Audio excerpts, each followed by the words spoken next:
Hello, everybody. There has been quite a lot of talk about writing skills and MCQs that have been mandated for term one, classes 9 to 12. So this little session tutorial is to explain to all of you out there that there is a particular process through which you can create the writing skills MCQs, right? So let's proceed.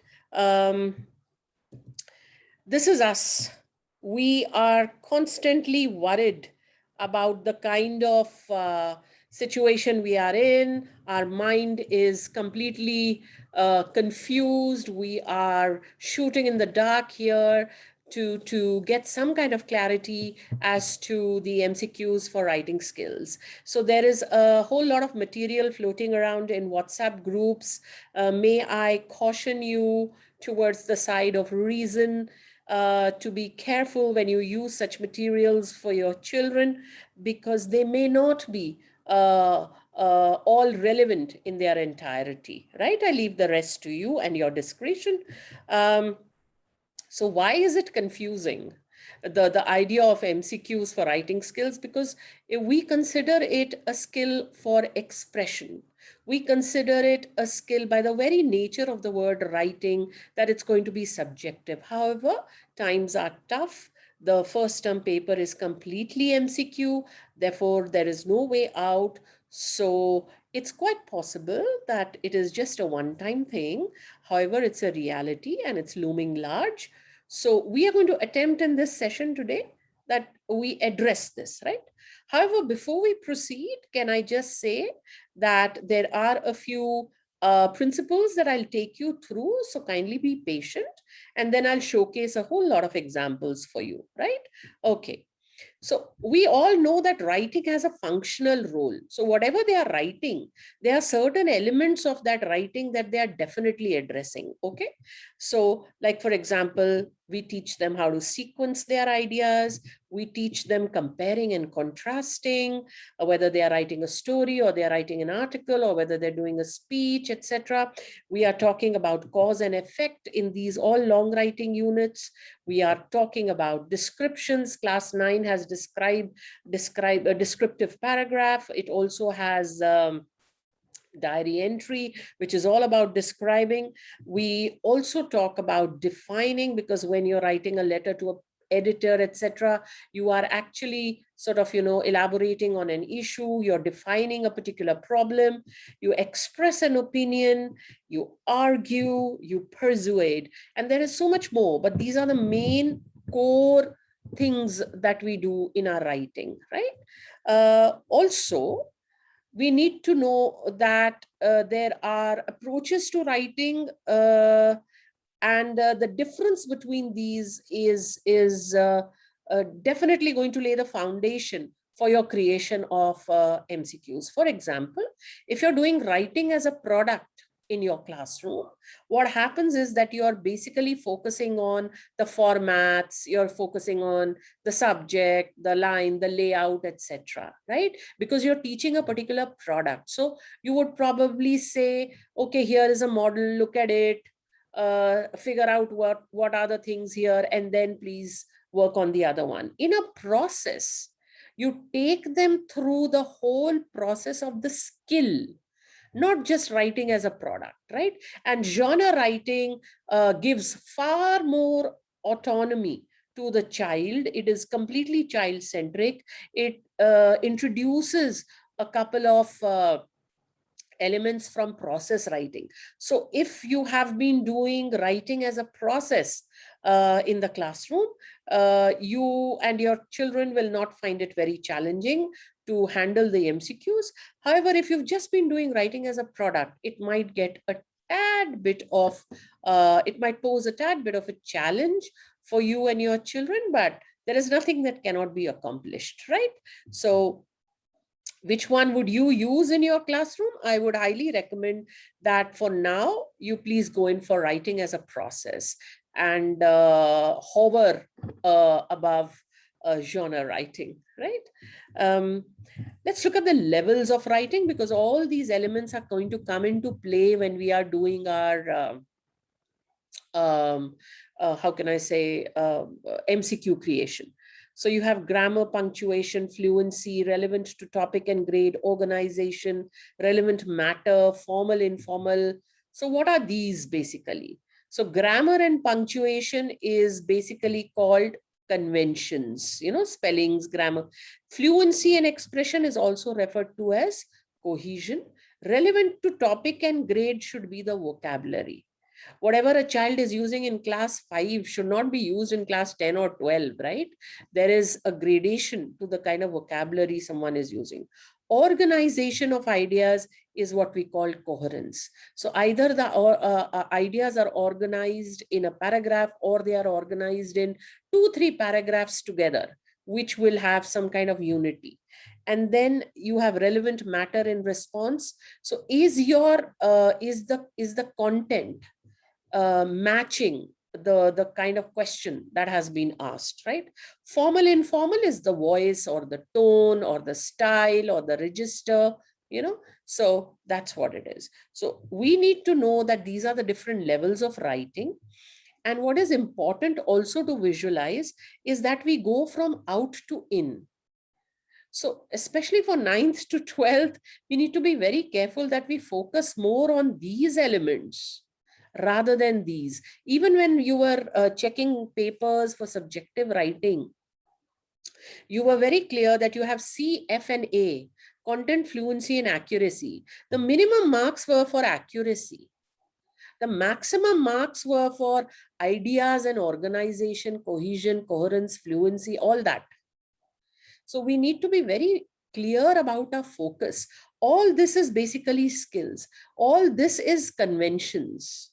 So if the child doesn't write anything, what is grammar and vocab going to do? I'm not saying that they are not important, but first, please let them express. Okay, so that is what we say, levels of writing. We have to move from out to in. Okay. So what is the element of fluency that connects ideas and sentences? It's called cohesion. So what is cohesion?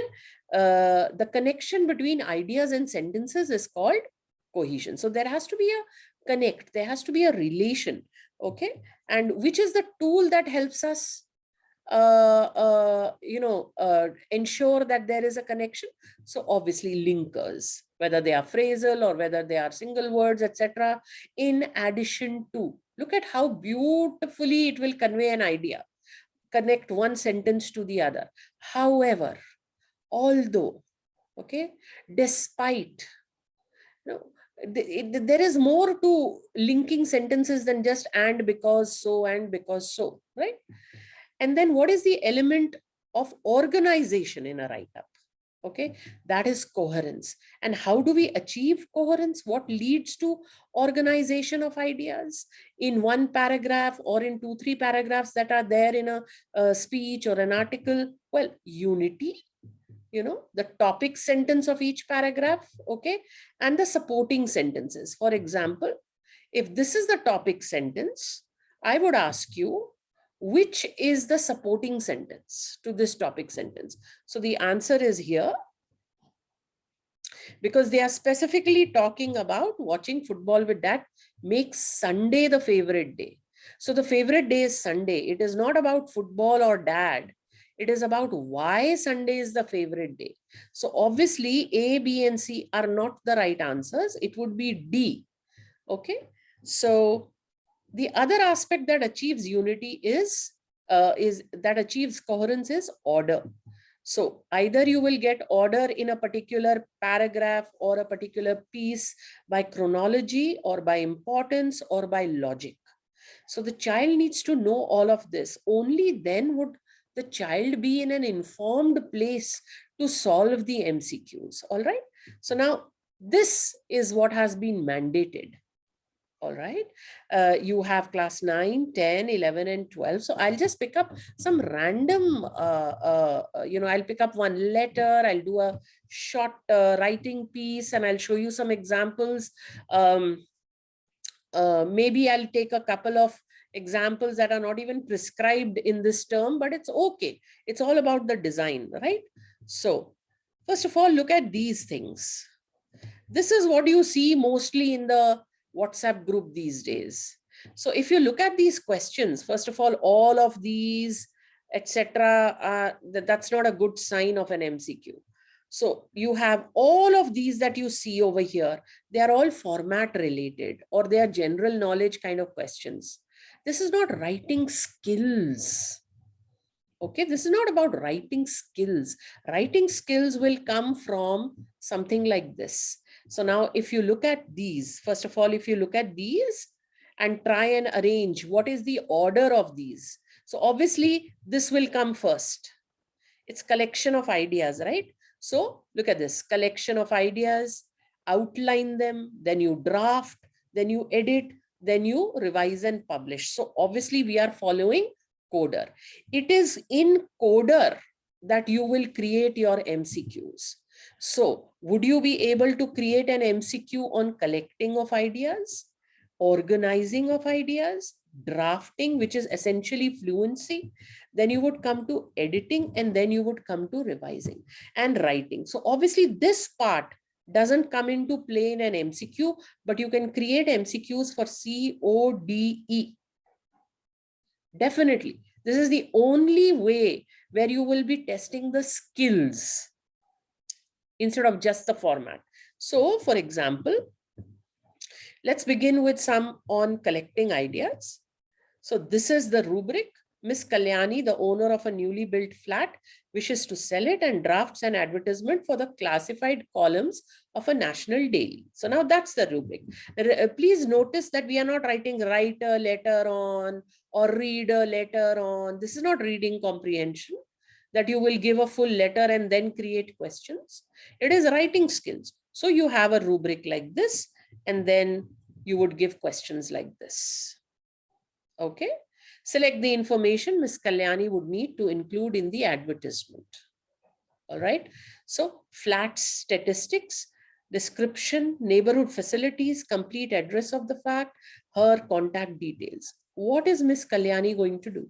So A, B, C, or D. Now that's one kind of MCQ. The other MCQ, I've taken another example. Bhima decides to write a letter to the editor of a national daily about the adulteration in food products. Please remember, we are still doing collection of ideas. Select the option that correctly displays the causes for adulteration in food products. So you are collecting the ideas and you're asking the child, now when you have to write a paragraph on causes for adulteration in food products, what will you write about? Right? So before they write that paragraph, they have to think, except that they will only think and answer. There's no writing of that paragraph right now. So you have questions like this. Can the child look at the question and choose the right kind of cause for adulteration? Is the child thinking like that? It's collection of ideas. Okay. Then another kind that I have to show you is Hina has been appreciated for creation of neat slides with relevant information by her project group members. She expresses her feelings in her diary. Okay, she expresses her feelings in her diary. So which set of feelings would Hina express? A, B, C, or D? It's again collection of ideas. Before writing, you're collecting the kind of ideas that would be required. All right. So is she going to write about jealousy? Is she going to write about relief? Is she going to write about hope? Is she going to write about pride? What is she going to write about? Okay. Now, let's move to organizing of ideas. Organizing of ideas.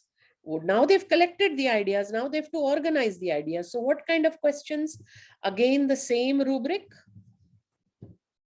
We are not giving different rubrics. Even in the exams, you will notice you will get one rubric and 4 or 5 questions based on that only. So obviously you will not get all questions just on collection of ideas, will you? You will get different kinds of questions, right? So now we are doing organizing. Okay. Select the option having an appropriate and relevant sequence of points for the advertisement. Now she has to sell her flat, newly built flat. So what will be the sequence? What will come first? How will you organize your ideas? Okay. What will you put first? What will come later? So which option gives you the right kind of sequence of ideas? Okay. So that's a question. Obviously, it's not going to be A because reviews requested. Okay. Then it's not going to be C because it's beginning with review request. It's not going to be D because you're talking about the neighborhood. Expected price is coming somewhere in the middle. Specific mentions are coming later. So it's B. Okay. All right. What will she do with the reviews? She's selling the flat anyway, you know. So then let's go for organizing of ideas about this person, Bhima. Again, adulteration. Select the suitable topic sentence for the paragraph about suggestions for harnessing food adulteration. Now, if you want to control food adulteration, you have to write a paragraph about the suggestions in a letter to the editor. So what is the first sentence you will write in that paragraph? What is the topic sentence? So this is basically a definition.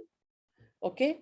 The practice of adding adulterants to food is quite common in developing countries. You're talking about a practice, so it's definitely not a suggestion for controlling adulteration. A general awareness about adulteration of food products can help people avoid it. Yeah, it looks interesting. Having this adulterated food is highly toxic, so you're giving an effect or a consequence. So it is C, because that's the only one that suggests that yes, you are opening a paragraph with a sentence that is going to talk about process or the suggestions, the suggestion process. Okay. Now Hina's diary. Look at this. Select Hina's idea organization chart. Okay. And here it is. Look at this.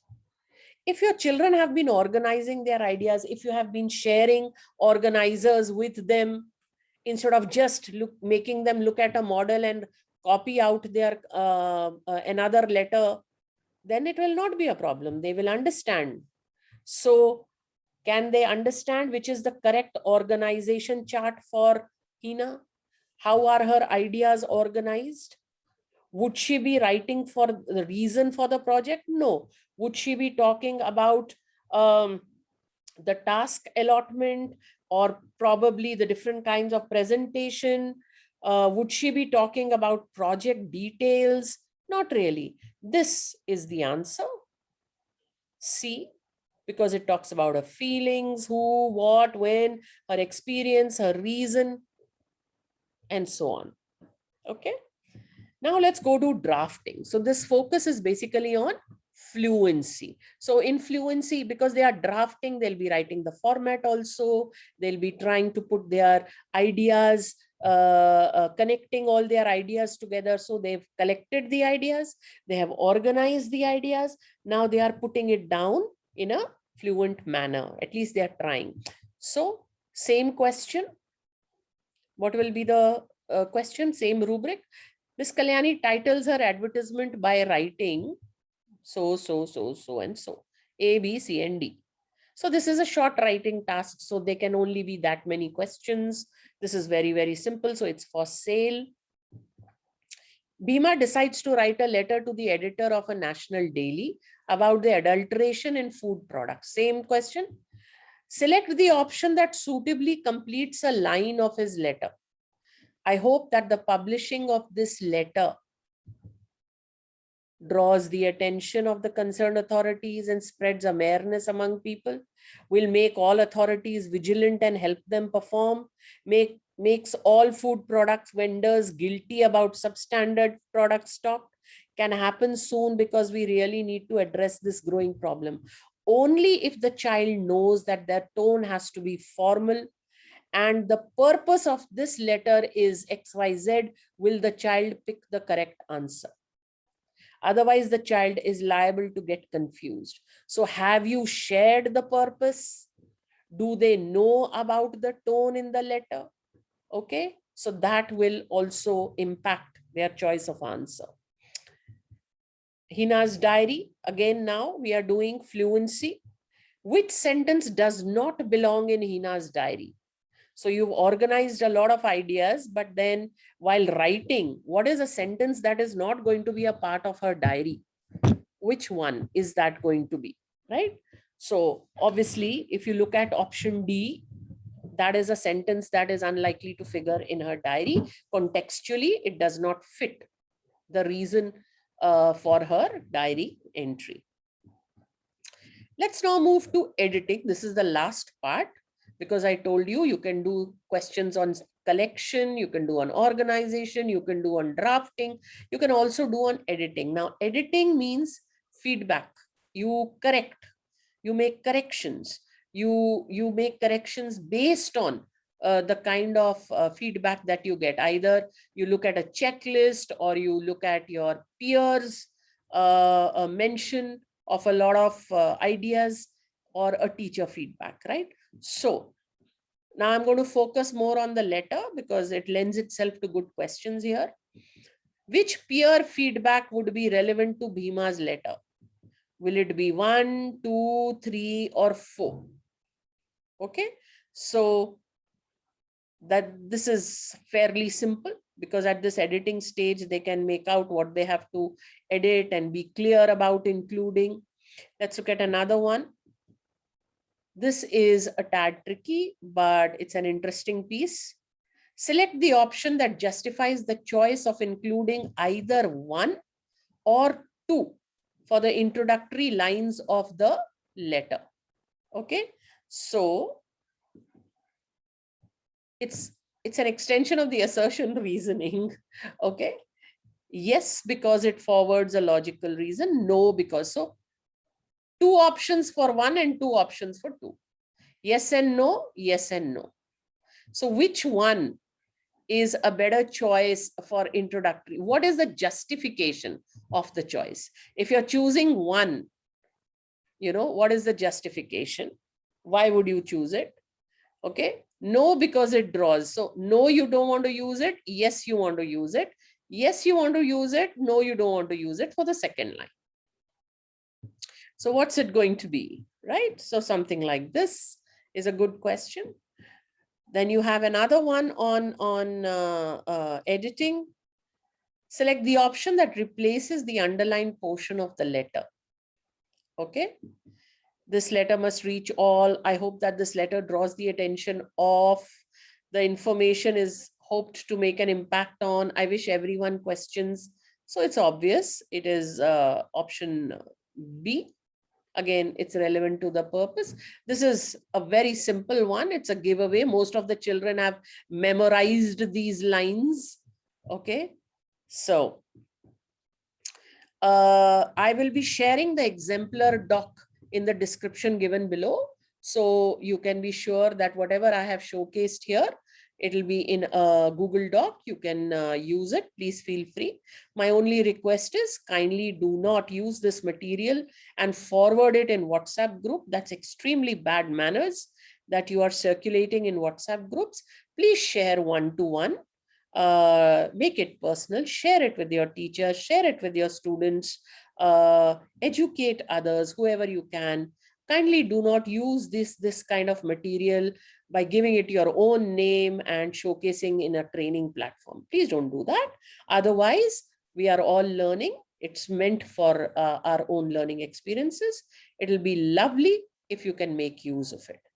On that note, thank you very much. God bless you. Let's call it a day. Bye-bye. Don't forget to stay safe.